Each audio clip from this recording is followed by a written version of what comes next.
it's workout day, but your body says absolutely not, and you can't do like, you know, your extreme, your splits, your extreme back bends, or whatever it may be that your body's just absolutely saying, I'm not doing this today. I have days like this, and I find that instead of just doing nothing and taking a rest day, it's better to do something. So this is what I do on the days where I'm absolutely worn out, but I absolutely have to have something to have maintenance, okay? So the first thing I would do while I'm standing is I would take it into a backwards bend, squeeze real tight on the glutes, push forward. Now keep in mind, please, this is after a workout, dancing around the pole a little bit, right? And nothing, you know, you don't have to necessarily flip upside down dancing on the pole, just dance around the pole to warm up and get warm enough that you're starting to feel a little bit of that blood flow. Then go ahead and hit these stretches. So push through your hips and bend your back, and you're gonna squeeze your glutes real tight, drop your head back, roll your shoulders back, and just hold. If you can, you don't have to have the arms can be scary, so you can do it in the prayer position, or you can use the arms. Make sure you've got your abs drawn in real tight.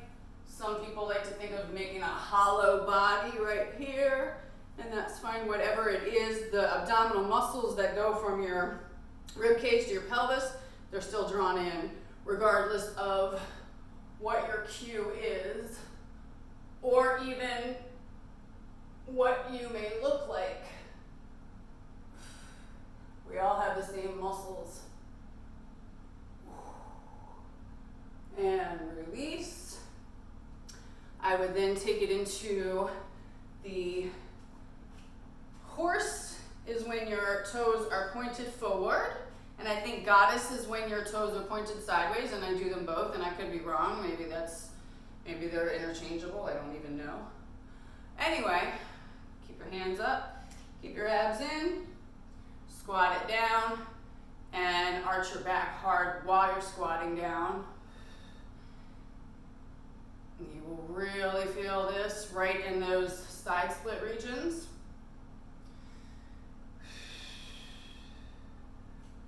And then I would switch it to turn my feet out as much as I could. Same thing. Bring it up. You'll find with this one, you may be able to take your feet out a little wider from each other. But bring it up, squat it down, arch your back.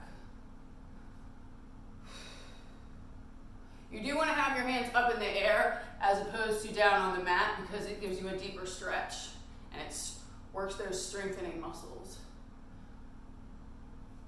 All right, bring that in. Now, of course, I do these more than one time during this stretch session. I'm just running through these once for you guys, so you see what to do that kind of hits everything. Stepping into a lunge. Deep, deep, deep lunge. Try and straighten that back leg and lean back as much as you can. Tighten those glutes up hard. And of course, gotta do it to the other side.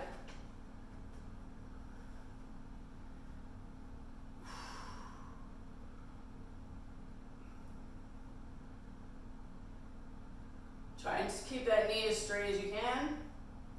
Arch your back, drop your head. Maintain that balance. And go ahead and release. Work your feet back together.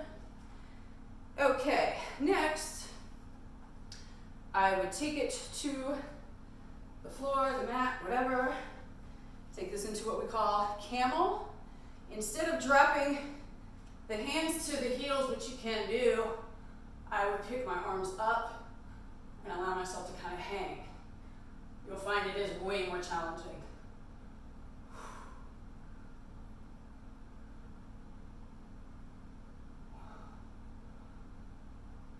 Make sure you keep your head back. And squeeze those glutes. Release. Take it into, for your arms, what they call a puppy pose.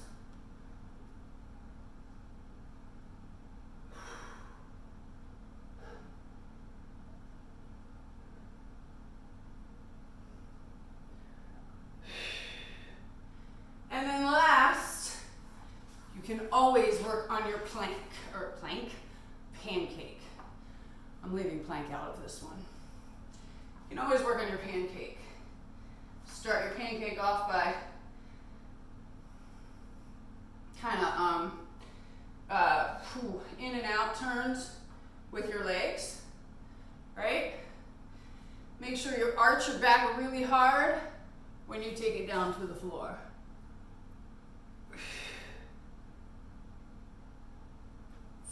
All right. Safe and happy stretching.